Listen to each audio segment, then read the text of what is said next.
A wanted murderer drew his weapon and aimed it straight at a royal guard's chest. In the middle of a crowded courtyard, broad daylight, no warning. Within 10 seconds, gunfire erupted. Bodies hit the ground.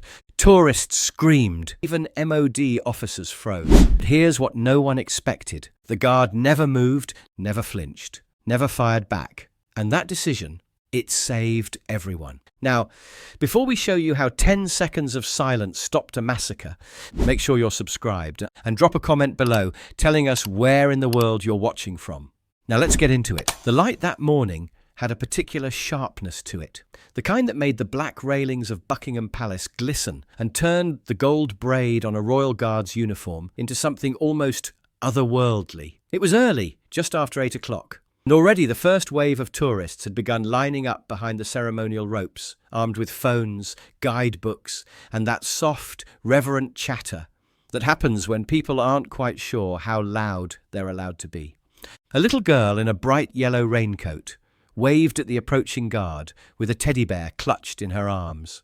Her mother leaned down and whispered, "He's guarding the Queen's house, darling. You have to be very respectful." An elderly American couple near the fence were already debating whether the guards were real soldiers or just actors hired for the tourists. "Harold, look at that posture," the woman insisted. "That's military training if I've ever seen it." What none of them knew was that the man stepping into position in front of them had learned that posture in places where standing still meant the difference between coming home and not coming home at all. Lance Corporal Nathan Harwood was 34 years old, with 11 years of active duty behind him and 2 tours in Helmand Province that had taught him things about stillness that no ceremonial training ever could. He'd spent 12-hour shifts in observation posts where a single twitch could compromise not just his position, but the lives of every soldier depending on his eyes. He'd learned to read the landscape for threats while appearing to do nothing more than exist. The tourists taking selfies saw the scarlet tunic buttoned to the throat, the bearskin balanced with mathematical precision, the rifle angled just so. They saw pageantry. What they couldn't see was the man who'd once held overwatch for a convoy while insurgents moved through the valley below, who'd pulled a wounded lance corporal out of a collapsed compound while mortar rounds were still falling. Nathan stepped into his post with the same measured precision he'd used on patrol in hostile territory. His boots clicked against the cobblestones in perfect rhythm, then fell silent as he assumed position. He didn't blink, didn't acknowledge the cameras already pointed at him, didn't respond to the little girl's wave, and he just became still, like part of the building itself. A busker down the road started strumming a Beatles tune. The wind shifted slightly, carrying the scent of coffee from a nearby cafe and the diesel fumes of London buses. Nathan felt it all, catalogued it all, but his expression never changed. His eyes, though fixed ahead in that 1,000-yard stare tourists mistake for emptiness, tracked every movement at the edges of his vision. That's when he noticed the anomaly. Not loud, not obvious, just wrong. A figure toward the rear of the crowd, standing unnaturally still in a sea of constant motion. While families drifted and children darted and adults leaned over the rope for better photos, this man remained fixed. Taller than most, wearing a grey hoodie with the drawstrings pulled tight despite the morning sun warming the stones. His hands were buried deep in his pockets, and there wasn't a bead of sweat on him despite clothes too heavy for the weather. Nathan had seen that kind of stillness before. Not on London streets, not in peacetime, but in Helmand, when a man tried to walk past a checkpoint with something hidden under his jacket and eyes that wouldn't meet yours. That same eerie calm, like he'd already decided what came next. A group of German tourists nearby were laughing as they tried to mimic a guard's posture, competing to see who could stand the straightest. A nearby MOD police officer chuckled and sipped his coffee, clearly relaxed. Children squealed as their parents lifted them for better views over the rope barrier. The man in the hoodie didn't even glance at any of it. His attention was focused with laser intensity on one thing: Nathan. The crowds flowed around the courtyard like water around stones. Families clustering for photos. Tour guides gesturing toward the palace windows. vendors selling miniature Union Jacks to anyone who'd pay £3 for a souvenir. But through it all, the man remained motionless, studying Nathan with the kind of focused attention that made the hair on the back of Nathan's neck stand up. This wasn't tourist curiosity. This was reconnaissance. Nathan's mind drifted back to the briefing packet from 2 weeks earlier, delivered under secure cover. One face among many, blurry CCTV stills, partially obscured by a beard, a tattoo visible along the left wrist. The codename Chariot Ghost. Former military, dishonourably discharged after an incident involving a superior officer and what the file delicately termed escalating anti-authority behaviour. The profile had been thin but troubling, known to linger at state locations, photographing guard rotations, timing shift changes. 3 previous incidents at government buildings, Westminster, Downing Street, Horse Guards, where he'd been spotted but never detained. Each time he'd vanished before security could approach. The patterns suggested reconnaissance, planning, possible mental instability, the file had noted, believed armed, known to harbour specific grievances against ceremonial military display and what he'd posted online as toy soldiers playing dress-up while real soldiers die forgotten. No confirmed sightings since Dover. Until now. The man stepped forward, just slightly, not toward the palace, but closer to the rope, closer to Nathan. It was subtle, the kind of movement that wouldn't register to anyone not specifically watching for it. But Nathan was watching, had been watching since the moment the man's stillness had broken the natural rhythm of the crowd. There were other details now. The way the man's left foot was positioned slightly behind his right, a shooter's stance. The way his shoulders squared, despite the casual posture he was trying to project. In Helmand, Nathan had learned to read body language like a second language. This man's body was saying one thing while his conscious mind tried to say another. Most telling was what Nathan couldn't see. No camera around his neck, no guidebook in his hands, no visible hotel wristband or tourist credentials. He wasn't with anyone, hadn't spoken to another person since arriving. In a crowd of couples, families and tour groups, he was utterly alone. That wasn't tourism, that was isolation.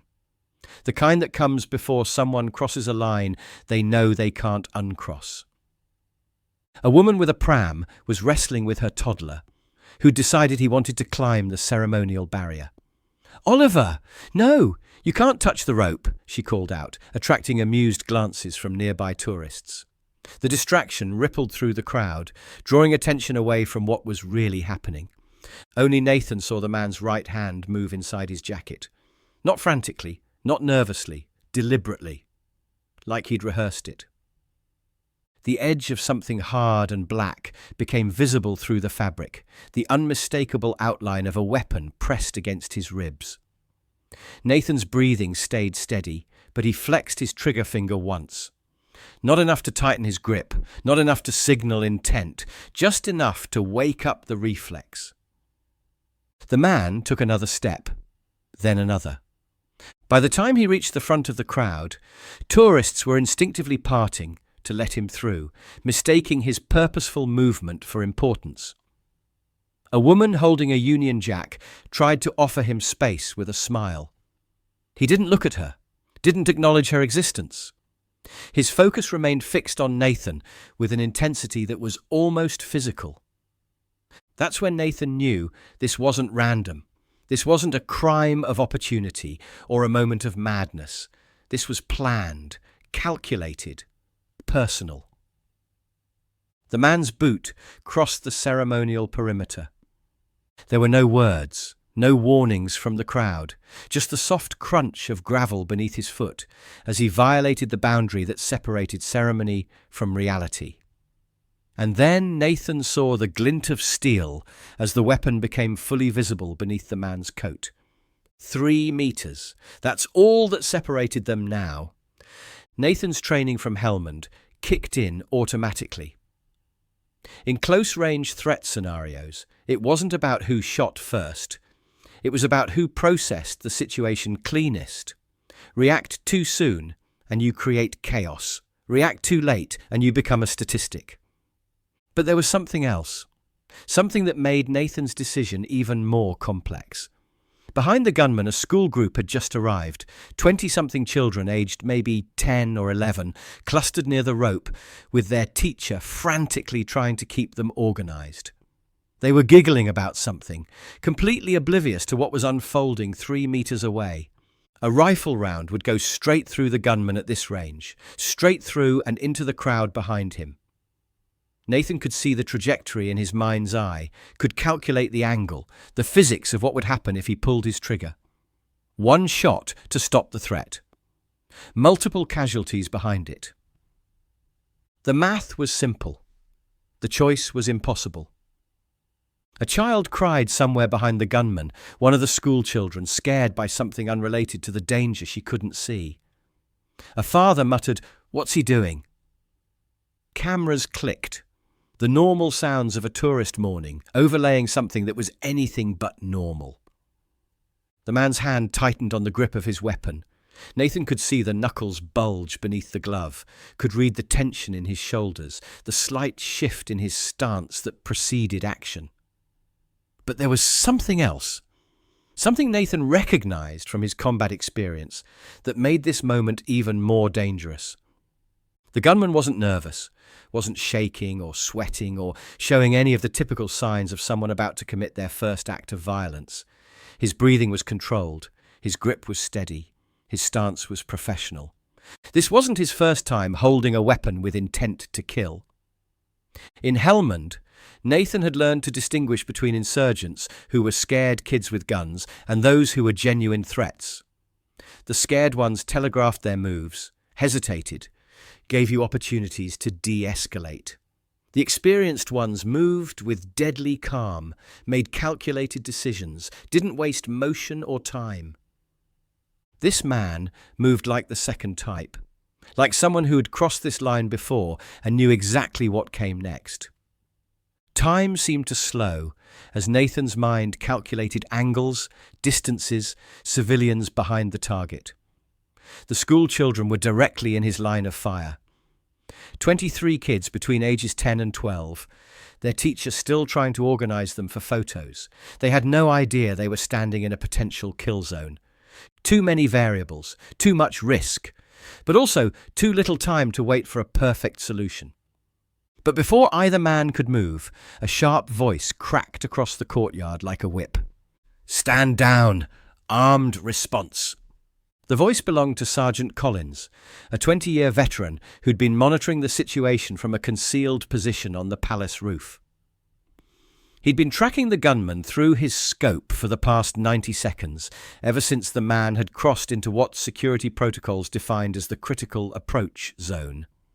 Collins had a clear shot, perfect angle. No civilians in his line of fire. His finger was already on the trigger when he made the call to challenge first, rather than shoot immediately. It was a decision that would be analysed and reanalyzed in after-action reports for months. The choice to give the gunman one chance to surrender, rather than simply eliminating the threat. 2 MOD officers emerged from opposite archways, rifles trained and locked, body armour gleaming in the morning sun. Their movements were coordinated, professional, overwhelming.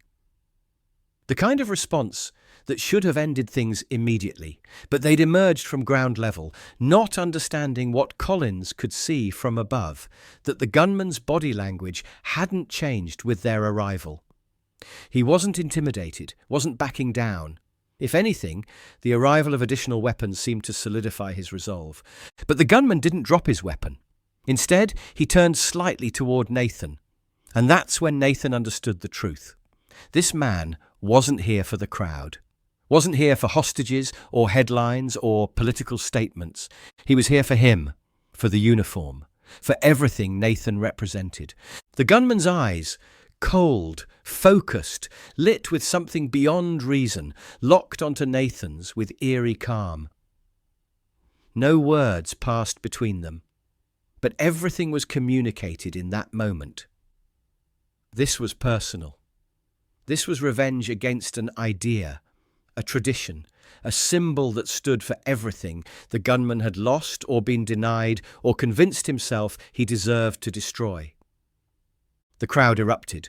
Screams replaced laughter as people realized what they were seeing. Running feet replaced the orderly shuffle of sightseeing.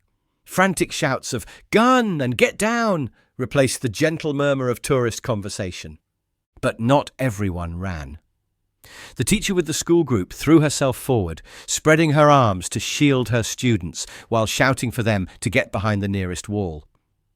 The elderly veteran with the beret dropped flat but kept his eyes on Nathan, recognizing something in the guard's stillness that others missed. A young mother grabbed her toddler and sprinted toward the street, but turned back after 20 yards, unable to look away from what was happening. Most telling of all, a handful of tourists, maybe 6 or 7, found themselves frozen in place, not by fear, but by fascination. They were watching Nathan, watching to see what a real soldier would do when death pointed a gun at his chest. Children were pulled away from the rope barriers. Phones flew into the air as people dove for cover. A stroller tipped as its mother threw herself to the ground. But through it all, one sound cut through the chaos. A child's voice, clear and confused. "Why isn't the soldier running away?" Through it all, Nathan remained perfectly still. The gunman's weapon came up fully now, no hesitation, no final warning. The barrel aligned with Nathan's chest with deadly precision. And in that split second, before everything changed forever, Nathan's finger began to move toward his trigger. But he wasn't fast enough because the gunman fired first. The shot cracked across the courtyard like thunder, but it went high, into the air above Nathan's head rather than into his body. A panic shot, a warning, or maybe just the trembling hand of someone who'd expected this moment to unfold differently. The bullet whistled harmlessly overhead, but its message was clear. This was real. This was happening. And the next shot wouldn't miss. That's when the MOD officers opened fire. 2 simultaneous shots, one from the left flank, one from the right. Precision rounds, center mass, designed to stop rather than kill. The gunman's chest jerked once, then again. His body crumpled to the ancient stones, arms slack, weapons spinning across the cobbles until it came to rest against the base of the palace wall. He groaned, still breathing, blood pooling beneath him. The officers surrounded him immediately, weapons trained, voices sharp with commands. Zip-tie restraints appeared. A medic team rushed past Nathan without a glance, their focus entirely on keeping the shooter alive long enough to answer questions. The ceremonial courtyard, the heart of centuries-old tradition, had become a crime scene in the space of 10 seconds. And at the centre of it all stood Lance Corporal Nathan Harwood, unmoved, undeflected. His scarlet tunic was still buttoned to the collar, unwrinkled despite everything. His bearskin sat level and true. His boots hadn't shifted from their original position.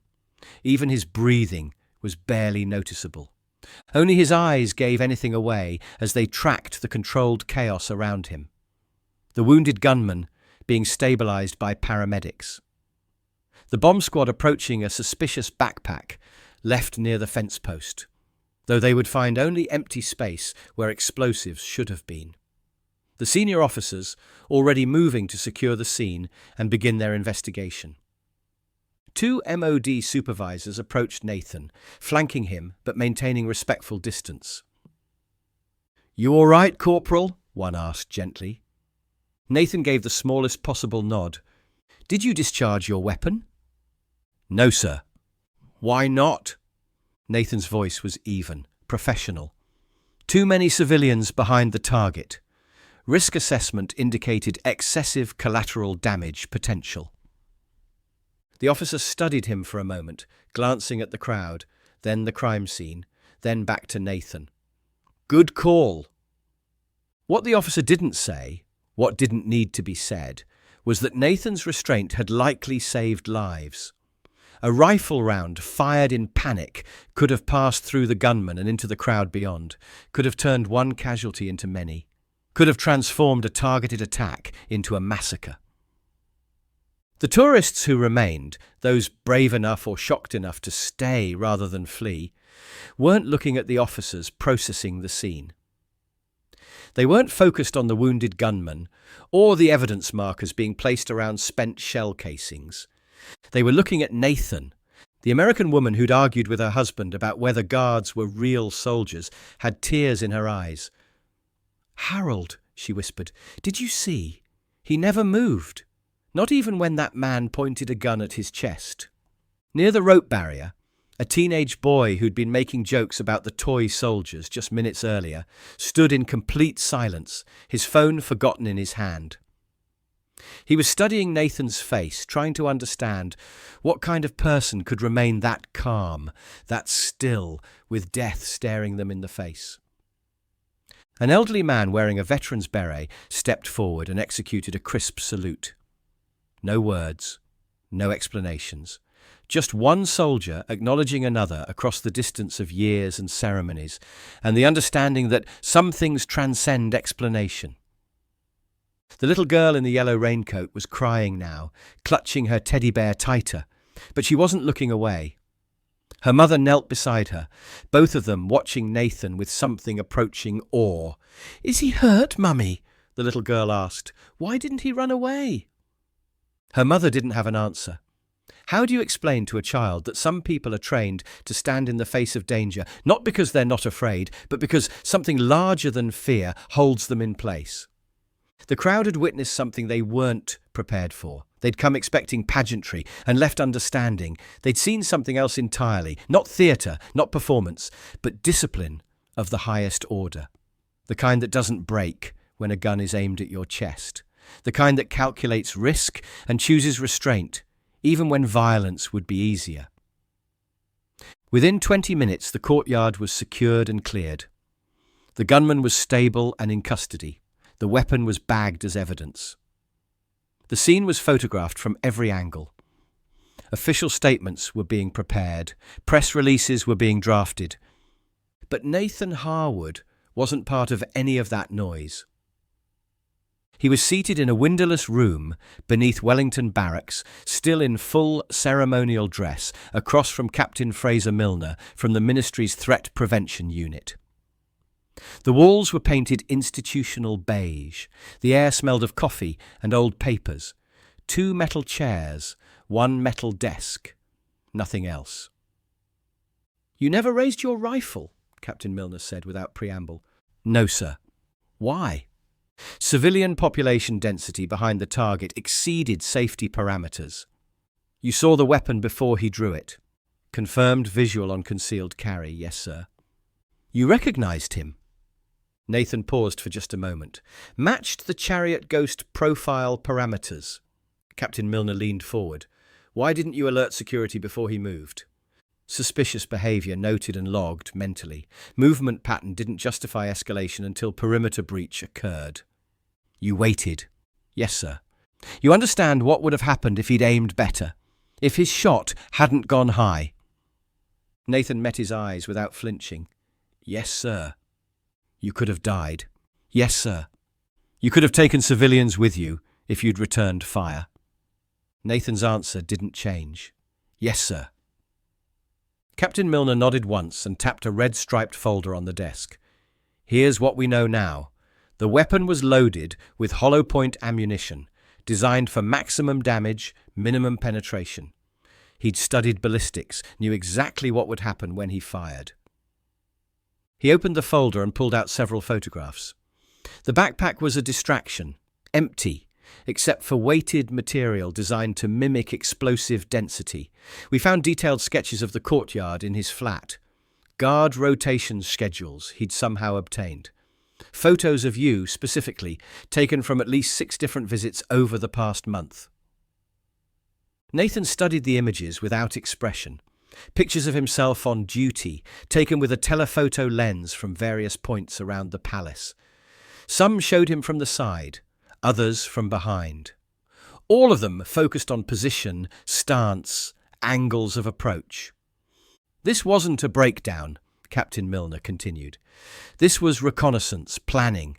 He'd been preparing for weeks, had contingency plans for different guard rotations, different times of day. You weren't random, you were selected. He pulled out another document. We've also found his online activity, forums dedicated to what he called military theatre.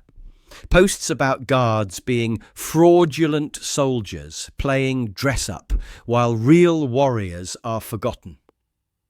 He saw you as everything he believed was wrong with the system. But there's more. Captain Milner's expression darkened. He'd been tracking not just you, but your family.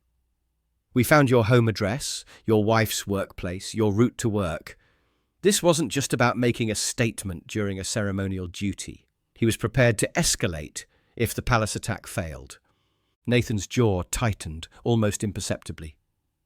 The first crack in his professional composure. Your wife reported feeling watched last week. A man in a grey hoodie near her office building? We believe it was him. He wasn't just planning to attack you here, he had contingencies, backup targets. This was systematic. The silence stretched between them. His name was Marcus Webb, discharged from the army in 2011, following a psychological evaluation after he threatened a commanding officer.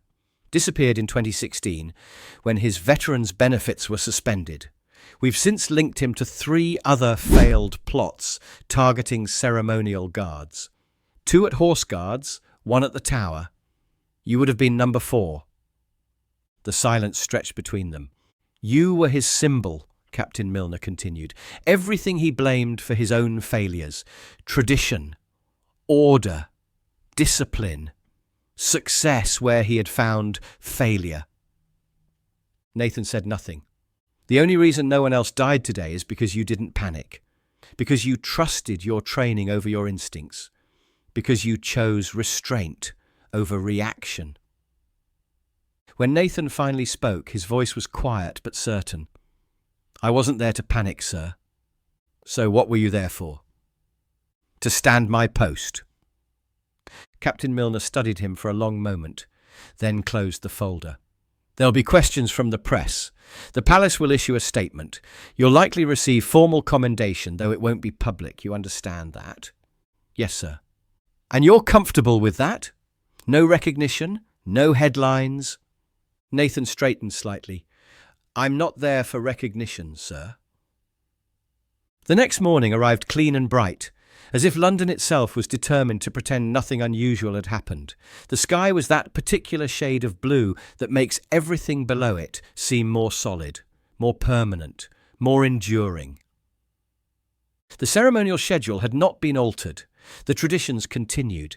And the man reporting for duty was the same man who'd faced down a killer less than 24 hours earlier. Lance Corporal Nathan Harwood returned to his post at precisely 0800 hours. No fanfare, no interviews, no special acknowledgement. Just a quiet nod from the duty sergeant and the familiar weight of his rifle as he walked through the stone archway toward the forecourt. The tourists were already gathering, and there were more of them than usual. Word had gotten out, not the full story, nothing official had been released, but enough.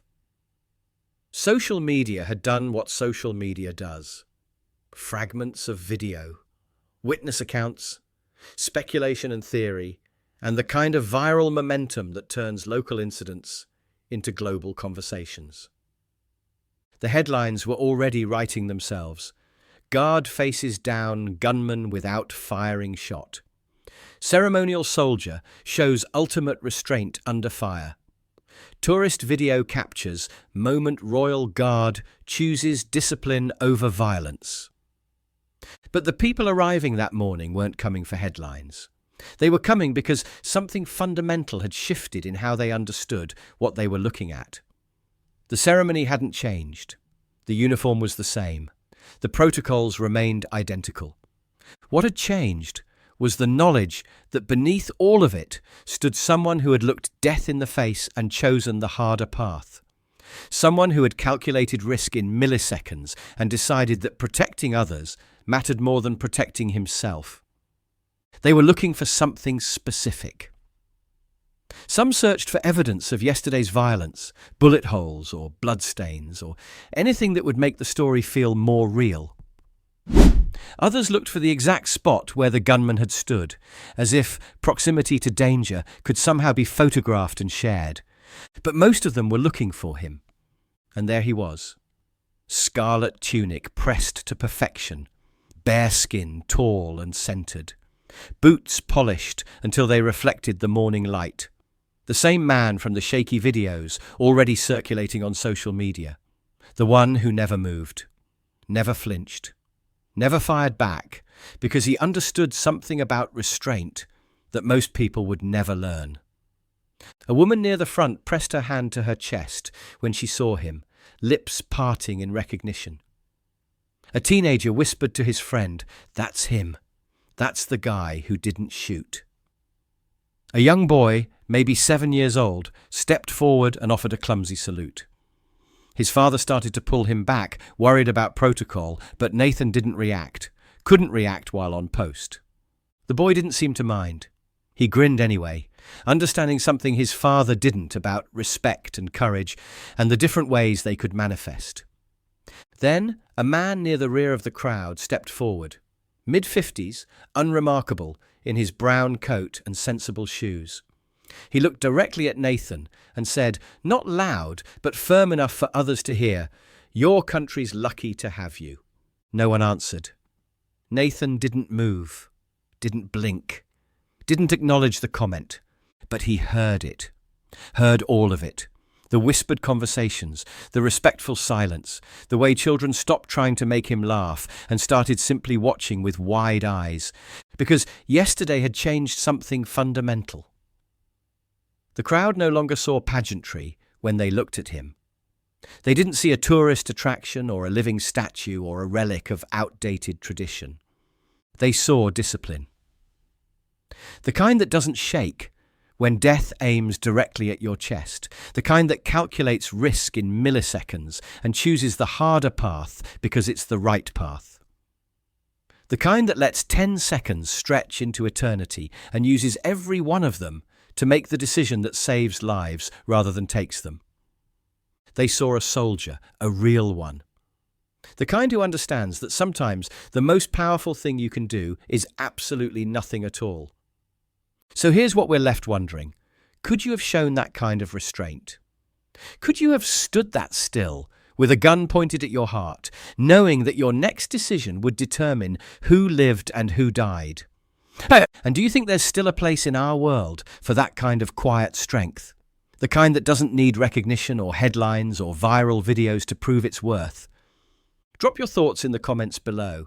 These conversations matter more than you might think. If this story showed you something new about what real discipline looks like, hit that like button. It genuinely helps more than you know. Make sure you're subscribed and tap that notification bell so you never miss our daily stories about the remarkable people behind these ancient traditions. And if you know someone who thinks ceremonial guards are just for show, share this video with them. Let them see for themselves what 10 seconds of perfect discipline really looks like. Your next story is waiting right here on your screen. Click it, and we'll see you tomorrow with another moment that proves the same truth over and over again. Real strength doesn't announce itself. It simply stands ready, and when it finally moves, the whole world stops to watch.